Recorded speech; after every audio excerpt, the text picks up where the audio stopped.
நாம ஒரு அமெரிக்காவில இருக்கிறோம்ன்ற ஒரு கெத்து. இங்க ஒரு டாலர் நான் வச்சிருந்தா ஒரு காபி கூட குடிக்க முடியாது. ஆனா அதே டாலரை நான் இலங்கைக்கோ இந்தியாவுக்கு அனுப்பிட்டேன்னா ஒரு குடும்பமே பசிக்கும். Charles Group presents Startup Singham, co-presented by Zoho, powered by Sangeeta Gadgets. Watch every Sunday from 11:30 AM on Star Vijay TV and Hotstar. 2K Kids Friendship 12 வகைப்படும். Social media friends, business friends, lifelong friends, group friends, fake friends, toxic friends, friends with benefits. சட்டவிரோதமாக குடியேறியவர்கள் காலம் காலமாக நாடு கடத்தப்படுகிறார்கள், சொந்த நாட்டுக்கு அனுப்பப்படுகிறார்கள். அது Biden காலத்திலும் இருந்தது, ஒபாமா காலத்திலும் இருந்தது, அதுக்கு முன்னர் இருந்த காலத்திலும் இருக்கிறது, இப்பொழுதும் இருக்கிறது. அவர்கள் ஏன் அனுப்புகிறார்கள் என்றால் இப்ப ஏஐ வந்துள்ளது, மிகுந்த குறைந்த ஊதியத்துல வேலை செய்கிற வாய்ப்புகள் குறைந்து கொண்டு வருகின்ற காலத்துல அகதிகளவர்களுக்கு, அதாவது சட்டவிரோத குடியேறியவர்களுக்கு தேவையில்லை என்று வருகிறது. இலங்கை இந்தியா போன்ற நாடுகளில் செய்யற மாதிரி 5000 அல்லது 500 ஏக்கர்ல செய்யறதில்லை. 10,000 20,000 ஏக்கர்ல செய்வார்கள். 10,000 20,000 ஏக்கர்ல கமம் செய்கின்ற பொழுது, விவசாயம் செய்கின்ற பொழுது அவர்களுக்கு மிக குறைந்த ஊதியத்துல வேலை செய்கிற, இன்னும் சொல்ல போனால் அடிமைகள் தேவைப்படுகிறார்கள். நாம ஒரு அமெரிக்காவில இருக்கிறோம்ன்ற ஒரு கெத்து. இங்க ஒரு டாலர் நான் வச்சிருந்தா ஒரு காபி கூட குடிக்க முடியாது. ஆனா அதே டாலரை நான் இலங்கைக்கோ இந்தியாவுக்கு அனுப்பிட்டேன்னா ஒரு குடும்பமே பசிக்கும். சட்டவிரோத குடியேறலா வரக்கூடிய இந்த மாதிரியான ஆட்கள் அந்த அமெரிக்க சூழல்ல சுரண்டப்படுகிறார்களா? இப்ப அவங்களுக்கு ஒரு அநீதி நிகழ்த்தா கூட அதை எடுத்து அவங்களால குரல் கொடுக்கவோ, அங்க ஒரு போலீஸ் ஸ்டேஷன்ல புகார் கொடுக்கவோ அவங்களால முடியாதுன்னு நினைக்கிறேன். உண்மைதானே சார்? அப்போ ஒரு $5 $6 $10 $12 ஒரு ஆள் வேலை செய்கிற பொழுது அவர் சுரண்டப்படுகிறார் தானே சார்? கனடாவில் ரகசியமாக நாள்தோறும் 5 பேர் 10 பேர் அனுப்பப்பட்டு கொண்டு இருக்கிறார்கள். அமெரிக்காவில் பப்ளிக்கா எல்லாருக்கும் தெரியக்கூடியதாக சோசியல் மீடியாவில் வரக்கூடிய மாதிரி ஒரு பயமுறுத்தல் மாதிரி அனுப்புவார்கள். அந்த பயமுறுத்தல் ஏன் ஏற்படுத்துகிறார்கள் என்றால், தொடர்ச்சியாக இந்த நாட்டுக்கு நீங்க வராதீங்க, இங்க பிரச்சனை இருக்கு என்பதை எல்லோருக்கும் தெரியப்படுத்துகிறார்கள். உங்க அனுபவத்துல சொல்லுங்க, இந்த சட்டவிரோத குடியேறிகள் சுரண்டப்படுகிறார்களா இல்ல சுரண்டுகிறார்களா? ரெண்டும் நடக்கும் சார். சட்டவிரோதமாக குடியேறுவர்கள் அவர்கள் இங்கே இருக்கின்ற வர்த்தக பெருமக்களினால் சுரண்டப்படுகிறார்கள். சட்டவிரோதமாக குடியேறிய மக்கள் இங்கே இருக்கின்ற மக்களுடைய வாழ்வியலை பாதிக்கக்கூடிய வகையில் தங்களுடைய வாழ்க்கையை நடத்துகிறார்கள், அரசாங்கத்தை சுரண்டுகிறார்கள். இரண்டும் நடக்கும். கைவிலங்கு போட்டு அனுப்புவதை நீங்க எப்படி பாத்தீங்க? அவங்கள ராணுவ விமானத்துல அனுப்புனது ஒரு சரியான நடவடிக்கை தான். அந்த கைவிலங்கு என்றது இலங்கை இந்திய நாட்டில் ஒரு பெரிய விஷயம் சார். கைவிலங்கு போட்டாலே அது ஒரு அவமானகரமான அவமானப்படுத்துகின்ற செயல் அல்லது கேவலப்படுத்துகின்ற செயல் என்று ஒரு பாரதூரமான கிரிமினல், இவர் ஒரு பெரிய குற்றவாளி என்று எடுக்கின்ற அளவுக்கு இலங்கை இந்தியாவில் ஒரு விஷயம் இருக்குது. இங்க சும்மா ஓவர் ஸ்பீடிங் போய் ட்ரிங்க் அண்ட் டிரைவ்ல போய் ஒரு பிரச்சனைக்குரிய ஆள் வந்தாலும் உடனே கைவிலங்கு போட்டுருவாங்க. இந்தியாவில் இருந்து எத்தனையோ பெரிய படித்தவர்கள் தான் இந்தியாவில் பெரிய பெரிய அதிகாரிகளாக இருக்கிறார்கள். நீங்க யூ கேன் நேம் இட். அது கூகுளா இருக்கலாம், மாஸ்டர் கார்டா இருக்கலாம், விசா கார்டா இருக்கலாம், பெப்சியா இருக்கலாம், கோகோ கோலாவா இருக்கலாம். எங்க போனாலும் இந்தியர்கள் தான் மிகப்பெரிய இடத்துல இருக்கிறார்கள். அப்ப அங்க நிறைவேடு பாடு பாக்கலையா சார்? நீ யார கை காமிச்சாலும் நான் ஓகே சொல்லிடுவேன். பார்த்ததும் அந்த பையனை பிடிக்கலனா என்ன பண்ணுவீங்க? முற்போக்கு பெண்ணியம் அது இதுன்னு பேசி பொண்ணை கவனிக்காம விட்டு வீணடிச்சிட்டல. இன்னைக்கு உலகத்துல பல நாடுகள்ல சட்டவிரோத குடியேறிகள் பிரச்சனை ஒரு பெரிய இஷ்யூவா இருக்கு. அதை பத்தி தான் நம்ம இன்னைக்கு ஒரு கலந்துரையாடல் பண்ண போறோம். நம்மோடு பேசுவதற்காக தமிழ் ஊடக உலகில் முக்கியமான ஒரு நபரான இளைய பாரதி நம்மோடு இணைகிறார். இளைய பாரதி இலங்கையை சேர்ந்தவர். ஒரு 50 ஆண்டுக்கு மேலாக வானொலி துறையிலே ஊடகத்திலே முக்கியமான பொறுப்புகளில் இருந்தவர். தற்பொழுது கனடாவில் டொரண்டோ நகரில் CTBC என்ற 24 மணி நேர வானொலி சேவையை கடந்த 30 ஆண்டுகளுக்கு மேலாக நடத்தி வருகிறார். அவரை சந்திப்போம். வணக்கம் இளைய பாரதி. வணக்கம் அருட்செழியன், எப்படி இருக்கிறீங்க? நல்லா இருக்கேன். நீங்களும் ஒரு சட்டவிரோத குடியேறி தானா? நீங்கள் எவ்வளவு காலமாக கனடிய மண்ணில் வாழ்ந்து வரீங்க? நான் இருக்கக்கூடிய ஒரு 40 வருஷமா அங்கே இருக்கிறேன். நான் ஒரு சட்டவிரோதமான குடியேறி அல்ல. முறைப்படி இந்த நாட்டுக்கு வருகின்ற பொழுது விமான நிலையத்திலேயே அகதி அந்தஸ்து கோரி நாட்டுக்குள் உள்நுழைந்தவர். அப்பொழுது எனக்கு விமான நிலையத்திலேயே எனக்கு இந்த நாட்டில் வசிக்கலாம் என்று அவர்கள் உத்தரவு தந்தார்கள். அந்த உத்தரவின் பேரில் தான் நான் இங்கு வந்திருக்கிறேன். சட்டவிரோதமாக குடியேறுவதற்கான வாய்ப்பு நிறைய பேருக்கு இருக்கலாம், ஆனால் எனக்கு அமையவில்லை. அப்பொழுதெல்லாம் வந்து விமான நிலையங்களிலேயே குடியுரிமை வழங்கப்படுகின்ற வசதி இருந்ததா? எந்த காலகட்டத்தில் அது தடைப்பட்டது?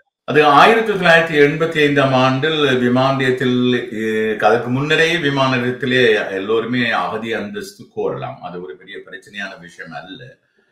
பிற்பாடு விமான நிலையத்தில் இருந்து உள்ளுக்கு வந்து, அதாவது நாட்டுக்குள் வந்தும் பிற்பாடு அகதி அந்தஸ்து கோரக்கூடிய வசதி வாய்ப்புகள் இங்கு கனடாவில் இருக்கிறது, இப்பொழுதும் இருக்கிறது. அப்படி வந்து கிளைம் பண்ணக்கூடிய எல்லாருக்குமே கனடிய அரசு வந்து அகதி அந்தஸ்து வழங்குகிறதா? அது ஒவ்வொருவருக்கும் ஒவ்வொரு விதமாக இருக்கு. இப்ப கிட்டத்தட்ட அவருடைய நாடு, அவர் எந்த நாட்டிலிருந்து வருகிறார், அந்த நாட்டில் இருக்கின்ற பிரச்சனைகள், அவருக்கான பிரச்சனைகள், ஒரு யுத்த பூமியிலிருந்து வருபவருக்கு மிக இலகுவாக கிடைக்கக்கூடிய வாய்ப்பு இருக்கும். இலங்கையை புறப்படமாக கொண்ட எங்களுக்கு மிக இலகுவாக கிடைத்தது. காரணம், இலங்கையிலே நாங்கள் வந்த காலத்தில் மிக கொடூரமான யுத்தம் நடைபெற்றுக் கொண்டிருந்த காரணத்தால், உலகம் முழுவதும் தெரிந்த ஒரு யுத்தம் என்ற காரணத்தினால் இலங்கையிலிருந்து வருகின்ற பொழுது மிக இலகுவாக குடியேறி இங்கே வந்து அசலம், அதாவது அகதி அந்தஸ்து கோரக்கூடியதாக இருந்தது. இப்போ வந்து கனடா அப்படியான சில நாடுகள்ல வந்து இந்த குடியுரிமை அப்படின்றது கொஞ்சம் சுலபமா வழங்கப்படுறது அப்படின்றத நீங்க சொன்னீங்க. ஏர்போர்ட்ல எல்லாம் கூட கொடுக்கான்னு சொன்னீங்க. இது வந்து மேற்குலக ஐரோப்பிய நாடுகள்ல கூட இந்த மாதிரி அகதிகளுக்கு வந்து கனிவோட நடத்தக்கூடிய ஒரு அமைப்பு அங்க வந்து இருக்குது. ஆனா அமெரிக்காவை பொறுத்த வரைக்கும் அந்த மாதிரி இல்ல. அந்த ஒரு இலகுவான மனப்பான்மை இல்லாம கொஞ்சம் கடினமாகவே அமெரிக்க அரசு அகதிகள் விஷயத்தில் நடந்துக்கிறது அப்படிதான் நான் கேள்விப்பட்டிருக்கேன். அது எந்த அளவுக்கு உண்மை? அது ஒரு உண்மையான சமாச்சாரம் அல்ல. ஏனென்றால் காலமாக அகதிகள் வெளியேற்றப்பட்டுக் கொண்டுதான் இருக்கிறார்கள். அதாவது சட்டவிரோதமாக அகதிகள் அல்ல, சட்டவிரோதமாக குடியேறியவர்கள் காலமாக நாடு கடத்தப்படுகிறார்கள், சொந்த நாட்டுக்கு அனுப்பப்படுகிறார்கள். அது பைடன் காலத்திலும் இருந்தது, ஒபாமா காலத்திலும் இருந்தது, அதுக்கு முன்னர் இருந்த காலத்திலும் இருக்கிறது, இப்பொழுதும் இருக்கிறது. டொனால்ட் ட்ரம்ப் ஒரு அதிபராக வருகின்ற பொழுது உலகம் முழுக்க பெரிய எதிர்பார்ப்பும் ஆர்ப்பாட்டமும், அவர் வந்தால் அப்படி செய்வேன் இப்படி செய்வேன் என்று சொல்கின்ற பல விடயங்களும் உலக மக்களை எதிர்பார்க்க வைக்கின்ற பொழுது அதை அவர் நேரடியாக நான் குடியேறிகளை அனுப்புவேன் என்று சொல்கின்ற பொழுது அதை கண் முன்னால் நடத்தியும் காட்டுகிறார். அப்ப அது சோசியல் மீடியா வந்து அதை பிரபல்யப்படுத்துகிறது. இது காலமாக குடியேறுகின்ற மக்களை, அதாவது சட்டவிரோதமாக குடியேறுகின்ற மக்களை அனுப்புகின்ற ஒரு முறை அமெரிக்காவில் காலமாக இருக்கிறது.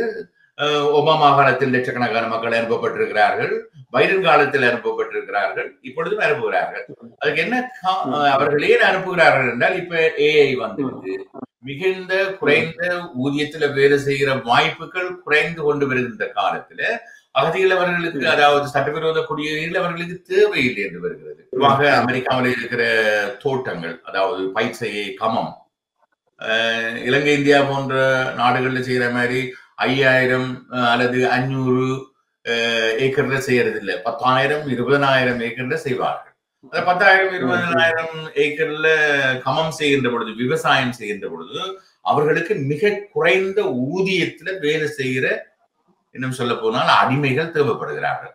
குடியேறிகள் விஷயத்துல மென்மையான போக்குடைய ஐரோப்பிய நாடுகள், கனடா போன்ற நாடுகளை விட இந்த அமெரிக்காவுக்குள்ள சட்டவிரோதமாக குடியேறுடைய எண்ணிக்கை வந்து மிக அதிகமாக இருக்கு அப்படின்னு நான் கேள்விப்பட்டிருக்கேன்.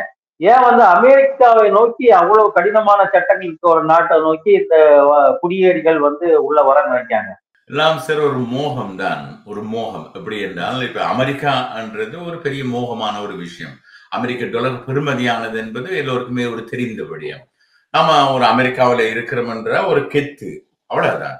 அப்ப அதுக்காக உலகம் முழுவதும் இருக்கின்ற, இப்ப பாத்தீங்கன்னா இங்க ஒரு டாலர் நான் வச்சிருந்தா ஒரு காப்பி கூட குடிக்க முடியாது. ஆனா அதே டாலரை நான் இலங்கைக்கோ இந்தியாவுக்கு அனுப்பிட்டேன்னா ஒரு குடும்பமே வசிக்கும், சரிதானே? ஒரு நாள் பொழுதை கழிக்கக்கூடிய வாய்ப்பு இருக்கும். அப்ப அந்த ஒரு நோக்கம் மிகப்பெரிய மாற்றத்தை ஒருவருக்கு ஏற்படுத்தும்.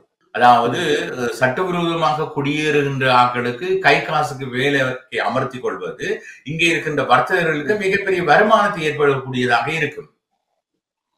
இங்க இருக்கிற பெரும்பாலான நிறுவனங்கள் வந்து, அதாவது சின்ன சின்ன நிறுவனங்கள், ஒரு grocery ஸ்டோர்ஸா இருக்கலாம், அல்லது ஒரு சின்ன ரெஸ்டாரண்டா இருக்கலாம், ஒரு கேஸ் ஸ்டேஷனா இருக்கலாம், ஒரு சின்ன கடையில இருக்கிற ஒரு 5 பேர் 10 பேர் வேலை செய்யற இடத்துல 3 பேர் சட்டவிரோத குடியேறியலாக இருப்பார்கள். அப்ப சட்டவிரோத குடியேறுதல் என்று சொல்வது விசா இல்லாமல் ஒளிந்து வாழ்கின்ற மக்கள். அப்ப அவர்களுக்கு மிக குறைந்த சம்பளத்தை இவர்கள் வழங்குவார்கள். ஒளிந்து வாழ்றவங்க அப்படின்னா அவங்களுடைய வாழ்க்கை முறை என்ன மாதிரி இருக்கும்? அவங்க எதற்காக ஒளிந்து வாழ்றாங்க? இப்ப நான் இந்த நாட்டுக்கு ஒரு டூரிஸ்ட் விசாவில வர்றேன், அமெரிக்காவுக்கு அல்லது கனடாவுக்கு. ஏதோ கஷ்டப்பட்டு ஒரு விசாவை எடுக்கிறேன். இங்க வந்த பிற்பாடு ஒரு 6 மாத விசா முடிந்த பிற்பாடு இந்த நாட்டை விட்டு நான் வெளியேற வேண்டிய சூழ்நிலைக்கு தள்ளப்படுறேன். கண்டிப்பா போயே ஆகும். போகாம நான் ஒளிந்து வாழ ஆரம்பித்த பிற்பாடு, அந்த குறிக்கப்பட்ட 6 மாதம் முடிந்த பிற்பாடு நான் இங்க தொடர்ந்து வாழ ஆசைப்பட்டேன் என்றால் முறைப்படி நான் போய் விசா கேட்டு அவர்கள் தரமாட்டார்கள். நீங்க டூரிஸ்ட் விசாவில வந்த நீங்க, ஒர்க் பர்மிட்ல வந்த நீங்க திரும்பி போங்கன்னு தான் சொல்வார்கள். அப்ப நான் ஒளிந்து வாழ ஆசைப்படுவேன். ஒளிந்து வாழ நான் ஆசைப்படுகின்ற பொழுது ஒளிந்து வாழ்கின்ற ஒரு கிட்டத்தட்ட ஒரு 2 வருஷமோ 3 வருஷமோ நான் ஒளிந்து வாழ்ந்தால் அந்த குறுகிய காலத்தில் உழைக்கின்ற பணம் என்னுடைய நாட்டில், அதாவது இலங்கை, இந்தியா போன்ற நாட்டில் மிகப்பெரிய பணமாக இருக்கும். அப்ப ஒளிந்து வாழ்ற ஒரு ஆளுக்கு வீடு இருக்காது, கார் இருக்காது, செலவுகள் குறைவாக இருக்கும். எங்கேயாவது ஒரு வீட்டுல ஒரு குறைந்த வாடகையிலே அவர் இருப்பார். அப்ப வாடகை சாப்பாட்டை போக அவர் மிக கூடுதலான ஒரு பணத்தை சேமிக்கக்கூடிய வாய்ப்பு அவருக்கு இருக்கும். ஒரு 3 வருஷம் வேலை செய்யறாருனால் ஒரு குறிக்கப்பட்ட பணம் சம்பாதித்து விட்டார் என்றால் இது இலங்கை இந்திய பணத்துல லட்சக்கணக்கான ரூபாய்களாக வரும். அப்ப நாம் போயிடலாம் என்ற ஒரு எண்ணத்திலே அவர் அப்படி இருப்பார். சில வேளையில அவர் ஒரு நல்ல சட்டத்திறனியை பிடிச்சு தொடர்ச்சியாக இந்த நாட்டுல வாழ்றதுக்கு ஒரு அப்ளிகேஷன், ஒரு விண்ணப்பிப்பார். அந்த விண்ணப்பம் எந்த நாட்டுல இருந்து நீங்க வாரீங்கன்றதை பொறுத்து அது பரிசீலிக்கப்படும். இப்ப இலங்கையில இருந்து ஒரு ஆள் வந்துட்டாருனால் அங்க போர் நடைபெற்றுக் கொண்டிருக்கு. இப்ப இல்ல, முதல் போர் நடைபெற்றுக் கொண்டிருக்கிறது. அல்லது இப்ப வேறு ஒரு போர்னால் பாதிக்கப்பட்டு இன்னும் எனக்கு பிரச்சனை இருக்கு என்று ஏதாவது ஒரு உயிராபத்துக்கான காரணத்தை அவர் இந்த அரசாங்கத்தை நம்புகின்ற அளவுக்கு அவர் தன்னுடைய கதையை சொல்ல வேண்டும். அதற்கான ஒரு ஆதாரங்களை அவர் திரட்ட வேண்டும். இப்ப அங்க போலீஸ் நம்ம தேடிக்கொண்டிருக்குது, எனக்கு உயிர் அச்சுறுத்தல் இருக்குது, FIR இருக்குது சார், இங்க பாருங்க நம்ம தேடிக்கொண்டிருக்கிறாங்க, இல்ல நம்ம இவர் தேடிக்கொண்டிருக்கிறார்கள் என்ற வாண்டட் போஸ்ட்கள் எங்கேயாவது இருந்தா அதை காட்டி நம்ம அங்க உயிருக்கு ஒரு பெரிய ஆபத்து இருக்குது என்று அவர் அதை காட்டி இங்க இந்த நாட்டுல சொந்தமாக தன்னை நிலைநிறுத்திக் கொள்ள வாய்ப்பை அவர் ஏற்படுத்திக் கொள்வார். அப்படி ஏற்படுத்திக் கொள்கின்ற பொழுது அது சில வேளையிலே நிராகரிக்கப்படுகின்ற பொழுது ஒரு குறிக்கப்பட்ட டேட்டுக்கு அவரை இமிகிரேஷன் வர சொல்லும். அவர் அதுக்கு போகாமலும் ஒளிந்து வாழக்கூடிய சந்தர்ப்பம் இங்க இருக்குது. அப்படி இருக்கிறார்கள். அப்படி ஒளிந்து வாழ்கின்றவரால் இமிகிரேஷன் வர சொல்லி குடியகல்வு திணைக்களம் வர சொல்லி போனால் அவரை ஒரு பிரச்சனை இல்லாத ஒருவராக இருந்தால் அவரை ஒரு பயணிகள் செல்கின்ற விமானத்துல அனுப்புவார்கள். இப்ப கனடா போன்ற தேசம் ரகசியமாகவே ஒருவரை அனுப்பி கொண்டிருக்கும். அமெரிக்கா போன்ற நாடு ஒரு பப்ளிக்கா அனுப்பும், எல்லாருக்கும் தெரியக்கூடியதாக அனுப்பும். கனடாவில் ரகசியமாக நாள்தோறும் 5 பேர் 10 பேர் அனுப்பப்பட்டு கொண்டுதான் இருக்கிறார்கள். அமெரிக்காவில் பப்ளிக்கா எல்லாருக்கும் தெரியக்கூடியதாக சோசியல் மீடியாவில் வரக்கூடிய மாதிரி ஒரு பயமுறுத்தல் மாதிரி அனுப்புவார்கள். அந்த பயமுறுத்தல் ஏன் ஏற்படுத்துகிறார்கள் என்றால் தொடர்ச்சியாக இந்த நாட்டுக்கு நீங்க வராதீங்க, இங்க பிரச்சனை இருக்கு என்பதை எல்லோருக்கும் தெரியப்படுத்துகிறார்கள். இந்த சட்டவிரோதமா குடியேறார்கள் அமெரிக்காவில் மட்டுமன்றி இல்லையே, இந்தியாவில இல்லையா, பங்களாதேஷ்ல இருந்து வந்தவர்கள் இருக்கிறார்கள், பாகிஸ்தான்ல இருந்து வந்தவர்கள் இருக்கிறார்கள், அப்படி நிறைய பேர் இந்தியாவிலும் இருக்கிறார்கள் தானே. மலேசியா, சிங்கப்பூர்ல இந்திய மக்கள் இருக்கிறார்கள், இலங்கை மக்கள் இருக்கிறார்கள், மத்திய கிழக்கு நாடுகள்ல இருக்கிறார்கள். அதாவது சட்டவிரோதமாக குடியேறியவர்கள் சொல்லவிட்டாலும் கூட அந்த விசா காலம் முடிவடைந்த பிற்பாடு மறைந்து வேலை செய்து கொண்டு வாழ்கின்றவர்கள் இருக்கிறார்கள். பங்களாதேஷ்ல இருந்து இந்தியாவுக்கு வர்றவங்க பெரிய வளமான வாழ்க்கையை எதிர்பார்க்க முடியாது. ஆனா இந்தியாவில இருந்து அமெரிக்காவுக்கு போறவங்க அவங்க வேற ஒரு கனவுகளோட போறாங்க. அந்த கனவுகள்லாம் முறியடிக்கப்பட்டு அவங்க திருப்பி மறுபடியும் பரிதாபமாக அனுப்பப்பட்டாங்க. நிறைய பணத்தை இழந்துறாங்க. அந்த பணத்தை வச்சு இந்தியாவில அவங்க ஒரு நல்ல வாழ்க்கையை அமைக்கலாம். ஆனா அந்த பணத்தை இழந்து கடைசியில இந்தியாவுக்கு அவங்க ஒரு அகதிகள் மாதிரியான ஒரு நிலைமையில சேர்றதான் பார்க்கணும். நீங்க சொல்றது, அதாவது அந்த பணத்தை வைத்து அங்கு வாழலாம், அவர்களை நீங்க வருகிறார்கள் என்று நீங்க கேட்கறதுல ஒரு நியாயம் இருந்தாலும் அந்த பணம் உண்மையிலேயே அவர்கள் கடன் வாங்கிதான் வருகிறார்கள். சொந்தமா அவர்களுடைய பணத்துல வர்றார்கள் மிக குறைவு. அதாவது இலங்கையில அல்லது இந்தியாவில இருந்து வருகின்றவர்கள் சொந்த பணத்துல இங்க வர்றார்கள் ரொம்ப குறைவு. அவர்கள் கடன் வாங்கி வீட்டை விற்று, வீட்டை அடைமானம் வைத்து நகையை மனைவி பிள்ளைகள் அல்லது அம்மா அப்பா அந்த நகையை அடைவு வச்சு வர்றார்கள் இங்க இருக்கணுமே ஒழிய சொந்த பணத்துல இங்க வர்றார்கள் வலுக்குறைவு. அந்த சொந்த பணத்தை இங்க வந்து அது அநேகமா நீங்க ஒரு பெரிய நகைச்சுவையா பார்ப்பீர்கள். இந்த கடன் முடிஞ்சதுன்னா நான் ஊருக்கு போயிடுவேன் சார். என்ன கடன் சார்? இல்ல இங்க வர்றதுக்கு பட்ட கடன் தான் சார். அப்ப ஏன் சார் நீங்க இங்க கடன் பற்றி இங்க வந்து அங்க இருப்பீங்கன்னு நகைச்சுவையாக எல்லோருமே பேசுற ஒரு விஷயம் இருக்குது. இங்க ஒரு வசதியான வாழ்க்கை இல்லைன்னா ஒரு நல்ல ஒரு சூழ்நிலை இருக்கோ கண்டிப்பா வந்து அங்க வந்து இப்படி ஒரு அகதி ஒரு அடிமை மாதிரி ஒரு வணைஞ்சு வாழ்ற நிலைமைக்கு வரமாட்டான். இங்க அவனுக்கு வாழ முடியாத ஒரு நெருக்கடியில இருக்க சூழ்நிலை வந்து அங்க போனா ஒரு நல்ல ஒரு ஒளிமயமான எதிர்காலம் கிடைக்கும் அப்படின்னு இந்த மாதிரி வர்றாங்க. ஒரு வளமான வாழ்க்கை கிடைக்கும் சொல்லி சட்டவிரோத குடியேறிகளா வரக்கூடிய இந்த மாதிரியான ஆட்கள் அந்த அமெரிக்க சூழல்ல சுரண்டப்படுகிறார்களா? இப்ப வந்து அவங்களுக்கு ஒரு அநீதி நிகழ்த்தா கூட அதை எடுத்து அவங்களால குரல் கொடுக்கவோ அங்க ஒரு போலீஸ் ஸ்டேஷன்ல புகார் கொடுக்கவோ அவங்களால முடியாதுன்னு நினைக்கிறேன். கண்டிப்பா. இப்ப வந்து நீங்க சொல்றீங்க சட்டவிரோதமாக இங்க வர்ற மக்கள் சுரண்டப்படுகிறார்களா என்று கேட்குறீங்க. உண்மைதானே சார்? இப்ப இங்க வந்து கிட்டத்தட்ட 17 டாலர்ல இங்க வேலை செய்யறாங்க. அப்போ ஒரு $5, $6, $10, $12 ஒரு ஆள் வேலை செய்யற பொழுது அவர் சுரண்டப்படுகிறார் தானே சார்? உலகம் முழுவதில சட்டவிரோதமாக குடியேறிய மக்களுடைய உழைப்பு உறிஞ்சப்படுகிறது என்பது முழு உலகத்துக்கும் தெரியாத ஒரு உண்மை. அது மலேசியாவாக இருக்கலாம், மத்திய கிழக்கு நாடாக இருக்கலாம், அமெரிக்காவாக இருக்கலாம், கனடாவாக இருக்கலாம், ஐரோப்பிய நாடுகளாக இருக்கலாம். எந்த நாட்டில இருந்தாலும் சட்டவிரோதமாக குடியேறி இருக்கின்ற மக்களுடைய உழைப்பு அங்கிருக்கின்ற வர்த்தக பெருமக்களினால உறிஞ்சப்படுகிறது என்பது ஒரு மறைமுகமான உண்மை. அவையத்தான் அந்த வர்த்தகர்கள் வேலைக்கு அமர்த்துவார்கள் என்றால் குறைந்த ஊதியத்தில் நீண்ட நேரம் எந்த விதமான ஓவர் டைம் என்று சொல்லப்படுகின்ற அதிகப்படியான சம்பளம் பெறாமல் வேலை செய்யக்கூடியவர்கள் அவர்களால்தான் இருப்பார்கள். உண்மையில இந்த சட்டவிரோதமாக குடியேறி இருந்து வாழ்கின்ற மக்கள் ஒரு விதத்துல பார்த்தா ரொம்ப பாவமா இருக்கும். சட்டவிரோத குடியேறிகளை அவங்க எப்படி ஐடென்டிஃபை பண்ணிக்கிறாங்க? காட்டு குடிப்புகள் இருக்கும். அதை விட ஒரு குறிக்கப்பட்ட இடங்கள்ல வேலை செய்கின்ற பொழுது திடீரென அவர்கள் சென்று பரிசோதனை செய்வார்கள். இப்ப லண்டன்ல அது இருக்குது, சிங்கப்பூர்ல இருக்கு, மலேசியாவில இருக்கு, மத்திய கிழக்கு நாடுகள்ல இருக்கு, கனடாவிலும் இருக்குது. நான் ரொம்ப குறைவு. திடீரென குடியகல்வு அதிகாரிகள் சென்று விசா பார்க்கறது ரொம்ப ரொம்ப குறைவு. ஏனென்றால் இந்த பெரிய நாட்டுல சார் இங்க வாழ்றதுக்கு வசதி இருக்குது. ஒரு பெரிய நாடு, மிக சனத்தொகை மையனிய நாடுகளோட நாட்டினுடைய ஒப்பீட்டளவில் மிக குறைவான மக்களை வாழ்வார். இந்த குளிருக்கு யார் சார் வாழ்வார்கள்? இந்த குளிருக்கு யார் இருப்பார்கள்? முதல்ல அவ்வளவு பிரச்சனைகளையும் தாங்கி இந்த நாட்டுல வாழ்ற ஒரு சட்டவிரோதமாக குடியவரால் ரொம்ப பாவம் என்றுதான் சொல்லணும். இவ்வளவு பிரச்சனைகளையும் எதிர்நோக்கி வாழ்ந்து தன்னுடைய குடும்பத்தை காப்பாற்ற வேண்டிய ஒரு தியாகம் மனப்பான்மையில் அவர் வாழ்வாரை ஒழிய ஒரு தந்த குடும்பத்தை உயர்த்துவதற்கான ஒரு முயற்சியில சட்டவிரோதமாக அவர் இருப்பாரை ஒழிய வேறு எந்த ஒரு உல்லாச வாழ்க்கைக்கும் அவர் இருக்க வாய்ப்பில்லை. எப்படி அவர்கள் கண்டுபிடிப்பார்கள் என்பது ஒரு நல்ல ஒரு சுவாரஸ்யமான விஷயமாகவும் இருக்கும். ஏனென்றால் இந்த சட்டவிரோதமாக குடியேறுகின்றவர்கள் வந்து ஒழுங்காக இருப்பது ரொம்ப குறைவாக இருக்கு. எங்கேயாவது ஒரு இடத்துல மாட்டுவார்கள். அதாவது எங்கேயாவது ஒரு ஆக்சிடென்ட் நடக்கிற இடத்துல அல்லது சின்ன சின்ன களவுகள் செய்கிற பொழுது, இப்ப ஷாப் லிப்டிங்ன்றது இங்க சாதாரணமாக எல்லா இடங்களிலும் நடக்கக்கூடிய ஒரு விஷயமாக இருக்கும். ரொம்ப ஏழ்மையாக இருக்கின்ற பொழுது எங்களை அறியாமலே அவ்வாறான தவறுகளுக்கு உந்தப்படுகின்ற வாய்ப்புகள் அது இருக்கும். அப்படி வருகின்ற பொழுது பிடிபடுகின்றவர்கள் இருப்பார்கள். பொதுவாக ஒரு பஸ் ஸ்டாண்ட்ல நிற்கிற பொழுது அல்லது எங்கேயாவது ஒரு இடத்துல எங்கேயும் ஒழுங்கீனமாக நடைபெறுகின்ற பொழுது பிடிபடுகின்றவர்கள் இருப்பார்கள். அப்ப தெரியும், பாடி லாங்குவேஜ்லயே தெரியும், ஒருவருடைய நடை உடைய பாவனையிலேயே காட்டி கொடுக்குறாரு. ரொம்ப முழுசுவாரு, திடீரென முழுசுவாரு. ஏன்னா அவருக்கு உள்ளுக்குள்ள ஒரு பயம் இருக்கு, நான் சட்டவிரோதமாக இருக்கிறேன். அவர் டக்குனு முழிக்க ஆரம்பிச்சு விட்டுருவாரு.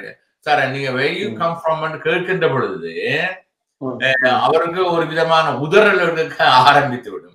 அப்ப அதுல வச்சு கண்டுபிடிச்சு விடுவார்கள். மற்ற காட்டி கொடுப்புகள் ரொம்ப சாதாரணமாக நடக்கும். இங்க காட்டி கொடுப்புகள் அந்த இப்ப நானும் நீங்களும் 4-5 பேர் ஒரு இடத்துல வேலை செய்யறோம்டா, நான் உண்மையிலேயே சட்டபூர்வமாக இங்க இருக்கிறேன்டா, நீங்க சட்டத்தை மீறி களவாக இருந்து நீங்களும் என்னோட வேலை செய்யறீங்கடா, உங்களால என்னுடைய எதிர்காலம், என்னுடைய உயர் பதவிகள், என்னுடைய வருமானங்கள் பாதிக்கின்ற பொழுது நானே சொல்லி காட்டி கொடுக்கக்கூடிய வாய்ப்பு இருக்கு. ஏனென்றா எனக்கு சம்பள உயர்வு கிடைக்காது. ஏன்னா நீங்க குறைஞ்ச சம்பளத்துல வேலை செய்யறபடியால நானே போட்டு கொடுத்துருவேன். இல்ல இவர் இப்படி வேலை செய்யறாரு சார். இதெல்லாம் மனித இயல்புல வரக்கூடிய விஷயங்கள் தானே. இந்த சட்டவிரோத குடியேறிகள் இந்த மாதிரியான ஆட்களால, சட்டவிரோதமா வந்து இப்ப அனுமதி இல்லாம வேலை செய்யற இந்த மாதிரியான ஆட்களால அந்த அரசாங்கங்களுக்கு எந்தெந்த பிரச்சனைகள் ஏற்படுகின்றன? இது நிறைய பிரச்சனை வரக்கூடிய வாய்ப்பு இருக்குமோ. முதலாவது பிரச்சனை வந்து இப்ப திடீர்னு சம உரிமை இருக்கிற நாட்டுல எல்லாருக்குமே சம உரிமை இருக்கிற பொழுது இந்த சட்டவிரோதமாக குடியேறுகின்றவர்கள் வேலை வாய்ப்புகள்ல எங்களிடமிருந்து அவர்களுக்கும் இவர்களுக்கும் இடையில ஒரு முரண்பாடு வரக்கூடிய வாய்ப்பு இருக்கும். இப்ப நான் ஒரு சாதாரணமான ஒரு ரெஸ்டாரண்ட்ல ஒரு சிறு பலசரக்கு கடையில சின்ன சின்ன வர்த்தக நிறுவனங்கள்ல நான் வேலை செய்யற பொழுது எனக்கு கனடாவால் நடைமுறைப்படுத்தப்பட்ட சம்பளத்தில் பார்க்க அவர்கள் குறைவாக வேலை செய்கின்ற பொழுது அவர் அந்த அரசாங்கத்துக்கு சேர வேண்டிய வரி சென்றடைவதற்கான வாய்ப்பு இல்லை. அரசாங்கத்துக்கு அது முதல்ல நஷ்டமாக இருக்கும். இவர்கள் கை காசுக்கு வேலை செய்யறபடியான அரசாங்கத்துக்கு அந்த படம் போகக்கூடிய வாய்ப்பு இருக்காது. அது ஒரு சரிப்பட்ட வர்த்தகர் எடுக்கின்ற லாபமா இருக்கும். அதனால எனக்கும் அது ஒரு பாதிப்பை ஏற்படுத்தும். ரெண்டாவது, இவர்கள் அத்துமீறி செய்கின்ற பல நடவடிக்கைகள் இருக்குது. அத்துமீறி என்று சொன்னால் வாகனங்களை சரியான முறையில் ஓட மாட்டார்கள், சரியான இடத்துல பார்க் பண்ண மாட்டார்கள், ஒரு கியூல நின்று ஒரு சாமான் வாங்க மாட்டோம், ஒரு கியூல நின்று ஒரு விஷயத்தை ஒரு பிரைவேசி என்றது இங்க ஒரு மிக முக்கியமான ஒரு விஷயம் சார். ஒரு ஆள் முட்ட மாட்டாரு. இங்க பஸ்ஸுக்கு நிற்கின்ற பொழுது உழவுதான் நிறைய மக்கள் இருந்தாலும் ஒரு ஆள் முட்டாம ரொம்ப தூரத்திலே இருப்பார்கள். இது நீங்க சைனால பாத்தீங்கன்னா ரயில்வே ஸ்டேஷன்ல 2 காவலாளியர் நிற்பார்கள். அதாவது கதவை திறந்து ஆளை உள்ளுக்க போட்டு தள்ளி அனுப்புறதுக்கு சைனாவில ஆள் இருப்பாரு. அப்படி நெருக்கமா அனுப்புவார்கள். இங்க வட அமெரிக்காவில சார் தாராளமான வசதி இருக்கிற ஒரு நல்ல நாட்டுல ஒரு ஆள் முட்டாம ரொம்ப இடைவெளி விட்டு நிற்பார்கள்.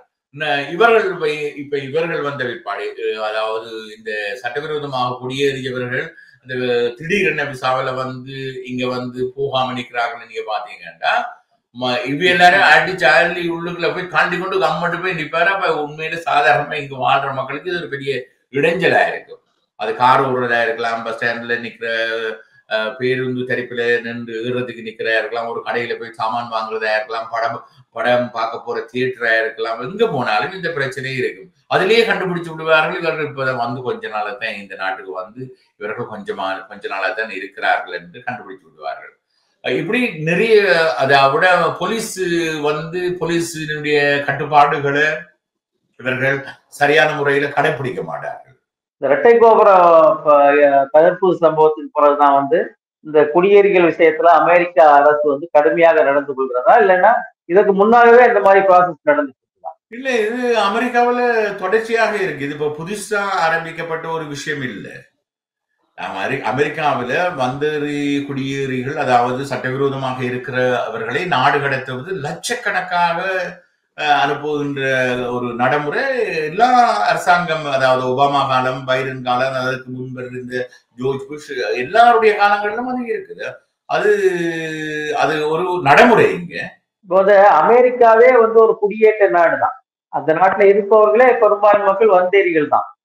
ஆனாலும் இந்த சட்டவிரோத குடியேறிகள் விஷயத்துல அமெரிக்கா மிக கடுமையாக நடந்து கொள்கிறது. எல்லாரையும் வெளியே சுற்றி அனுப்புது. இத அந்த நாட்டு தலைவர்களும் மக்களும் உணர்றாங்களா? எதனால அவங்க நடந்துக்கிறாங்க?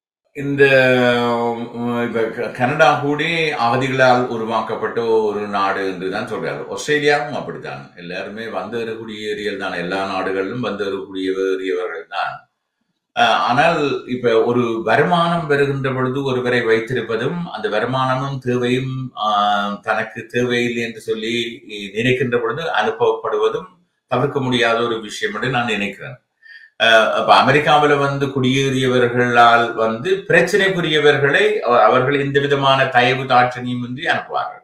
பிரச்சனைகள் என்று சொன்னா இப்ப இந்த நாட்டுல உங்களுக்கு உணவில்லை, வேலை இல்லை, இருக்கிறதுக்கு இடமில்லை என்ற ஒரு அடிப்படை தேவையை இந்த அரசாங்கம் கவனிக்கிறது. ஒரு அடிப்படை தேவையை இந்த அரசாங்கம் கவனிக்கிறது என்றால், இப்ப நீங்க இங்க கனடாவுக்கு வந்துட்டீங்கன்னு வச்சுக்கணும். கனடாவுக்கு நீங்க வந்து சட்டவிரோதமாக வந்தீர்களா அல்லது விசா எடுத்து வந்தீர்களா, எப்படி வந்தீர்களோ வந்த பிற்பாடு உங்களுக்கு உணவு தேவை, இருப்பிட தேவை இந்த அரசாங்கம் கவனிக்குது.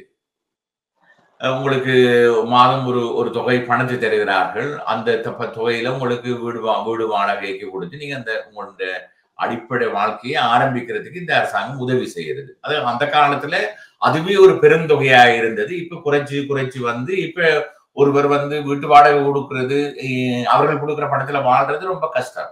உங்க அனுபவத்துல இருந்து சொல்லுங்க, இந்த சட்டவிரோத குடியேறிகள் சுரண்டப்படுகிறார்களா இல்ல சுரண்டுகிறார்களா? ரெண்டும் நடக்கும் சார்.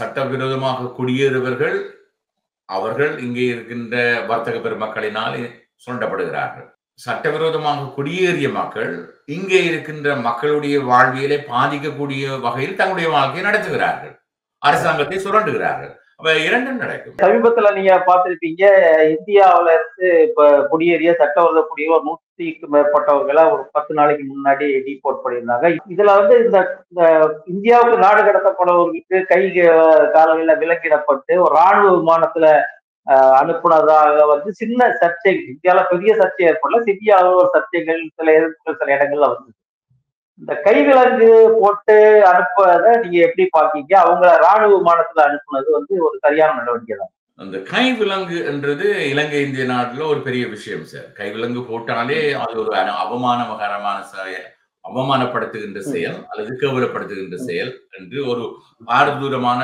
கிரிமினல், இவர் ஒரு பெரிய குற்றவாளி என்று எடுக்கின்ற அளவுக்கு இலங்கை இந்தியாவில ஒரு விஷயம் இருக்குது. இங்க வந்து சும்மா ஓவர் ஸ்பீடிங் போய் ட்ரிங்க் அண்ட் டிரைவ்ல போய் ஒரு பிரச்சனைக்குரியாவில் வந்தாலும் உடனே கைவிலங்கு போட்டுருவார்கள். ராணுவ விமானத்துக்கு இருக்கிற சட்டத்திட்டங்களுக்கும் பயணிகள் விமானத்துக்கு உரிய சட்டத்திட்டங்களுக்கும் பாரிய வித்தியாசம் இருக்குது. பயணிகள் விமானத்துல நீங்க ஒரு ஆளை அனுப்புறீங்கன்னா அவர் விமானத்திலே ஏதாவது ஒரு பிரச்சனையை ஏற்படுத்துவாராக இருந்தால் சக பிரயாணிகளுக்கு மிகப்பெரிய பிரச்சனையாக இருக்கும். இப்ப ஒரு ஆளை இப்ப அண்மையில நடந்த ஒரு விஷயம், ஒரு இந்த பிரயாணிகள் செல்கின்ற விமானத்துல ஒருவர் நாடு கடத்தப்படுகிறார். அவர் சீட்ல போய் உட்கார முடியாம இருக்குது, அவர் இருக்க மாட்டேன்றார், ஒரு சீட்டு எழும்பியே நிக்கிறாரு. எத்தனையோ முறை அவரை கேட்டும் ஒரு அரை மணி நேரமாக அவர் இருக்க மாட்டார், அப்படியே நிக்கிறாரு. அப்படி அவர் ஏன் நிக்கிறார் என்றால் அவர் நாடு கடத்துவதை அவர் விரும்பவில்லை. அவருக்கு தெரியும் தன்னை விமானத்தால இறக்கினால் தனக்கான ஒரு சட்டத்திறனியை தேடி தனக்கான ஒரு விண்ணப்பத்தை ஒரு அப்பீல் எடுத்தோ அல்லது ஒரு விண்ணப்பத்தை கொடுத்தோ தொடர்ச்சியாக அந்த நாட்டில இருக்கலாம் என்ற ஒரு உண்மையை சட்டத்திறனி அவருக்கு ஏற்கனவே சொல்லி இருப்பார். நீ விமானத்துல ஏறினா இருக்காத, அப்படியே நில்லு, இன்னும் திருப்பி இறக்கிடுவாங்கன்னு அவர் சொல்லுவாரு. அதை விட கேப்டன் சொல்லுவாரு, இந்த ஆள் இருக்க மாட்டேன்னா நான் இவரை ஏற்றிட்டு போக மாட்டேன், இவரை இருக்க சொல்லுங்கப்பா. அப்ப கேப்டன் வந்து 4 தடவை சொல்லுவாரு இருங்கன்னு, அவர் இருக்க மாட்டாரு. அப்ப அவரை இறக்கி விட்டுருவாங்க. அவரை இறக்கி விட்டால் அவர் சட்டத்தரணியை கோல் பண்ணுவாரு. சட்டத்தரணி வந்து அவரை அனுப்பாதீங்க, அவருக்கு பிரச்சனை இருக்கு நாட்டுல, அவரை போக விட முடியாது, நான் சட்டப்படியே நான் அவருக்கு விண்ணப்பிக்க போறேன்னு சொல்லி அவருக்கான உரிமையை பெற்றுக்கொள்ளக்கூடிய வாய்ப்பு இருக்கு. ராணுவ விமானத்துல அனுப்பினீங்கன்னா நீங்க இருந்தாலும் ஒன்றுதான், நின்றாலும் ஒன்றுதான், படுத்தாலும் ஒன்றுதான், அவர் அப்படி அள்ளிட்டு போய் அலாக்காக அங்க இறக்கி விடுவாரு. இந்த சட்டவிரோத குடியேறிகள் வந்து திருப்பி அனுப்பப்படுவதில்ல நிற பாகுபாடுகள் அந்த மாதிரி எதுவும் பார்க்கப்படுதா? ஏன்னா சில பேர் இந்தியர்கள்னாலதான் அவங்க திருப்பி, இந்தியர்கள்ன்ற ஒரே காரணத்துக்காண்டிதான் அவங்க திருப்பி அனுப்பப்பட்டாங்க அப்படின்ற ஒரு வாதம் இங்க வைக்கப்படுது. இந்த நிற வேற்றுமை இதுக்கும் இந்த சட்டவிரோத குடியேறிகள் திருப்பி அனுப்பப்படுவதற்கும் ஏதாவது தொடர்பு? உண்மையில மனம் திறந்து சொன்னா சார், இந்த நிற வேற்றுமை என்றது அமெரிக்காவில, கனடாவில, ஐரோப்பிய நாடுகள்ல தான் இருக்குன்னு இல்லை, இந்தியாவிலும் இருக்கு, இலங்கையிலும் இருக்கு, உலகம் எல்லாம் இருக்கு. நீங்க நல்லவரு, நீங்க பணக்காரரு, படிச்சவருன்னா நான் நிறைவேற்றுமா காட்ட மாட்டேன். உங்கள்ட்ட ஒன்றுமே இல்லைன்னா நான் நிறைவேற்றுமா காட்டுவேன். அவ்வளவுதானே சார், சிம்பிள் ஆன்சர். இந்தியாவில இருந்து வந்து எத்தனையோ பெரிய படித்தவர்கள் தான் இந்தியாவில் பெரிய பெரிய அதிகாரிகளாக இருக்கிறார்கள். நீங்க யூ கேன் நேம் இட். அது கூகுளா இருக்கலாம், மாஸ்டர் கார்டா இருக்கலாம், விசா கார்டா இருக்கலாம், பெப்சியா இருக்கலாம், கோகோ கோலாவா இருக்கலாம், எங்க போனாலும் இந்தியர்கள் தான் மிகப்பெரிய இடத்துல இருக்கிறார்கள். அப்ப அங்க நிற வேறுபாடு பார்க்க இல்லையா சார்? தங்களுக்கு தேவையா பார்க்க மாட்டார்கள். அவ்வளவு சின்ன விஷயம் இது. என்ன இங்க நிறைவேற்றுமை என்றது ஒருவனுடைய தகமை அடிப்படையில தான் நடைபெறும் சார். உங்கள்ட்ட நல்ல பணம் இருந்து படிப்பு இருந்தா உங்களுக்கு தேவையா இருந்து நாட்டுக்கு தேவையா இருந்தா நிறைவேற்றமா நாம பார்க்க மாட்டோம். உங்களுக்கான பிரயோசனம் நமக்கு இல்லையான்னா நாம நிறைவேற்றமா பார்ப்போம். இது கிராமத்துல இருந்து பட்டணம் வரை நடக்குதானே சார்? நிறைவேற்றுமை அப்படின்றது முழுமையாக ஒழிக்கப்படவில்லை, அது அங்க இங்க ஒழிஞ்சு இருக்கு அப்படின்றத வந்து சொல்றீங்க. சட்டவிரோத குடியேறிகள் பத்தி ஒரு நீண்ட நேரம் ஒரு நல்ல உரையாடலை வழங்கியிருக்கீங்க. நன்றி இளையபாரதி. ரொம்ப நன்றி அருட்செழியன். உங்களுடைய இந்த கலந்துரையாடலுக்கு நமது நன்றிகளும் பாராட்டுகளும். நன்றி, வணக்கம். நாங்கள் மீண்டும் சந்திக்கலாம். Charles Group presents Startup Singam, co-presented by Zoho, powered by Sangeeta Gadgets. Watch every Sunday from 11:30 AM on Star Vijay TV and Hotstar. 2K Kids Friendship 12 வகைப்படும். Social media friends, business friends, life long friends, group friends, fake friends, toxic friends, friends with benefits.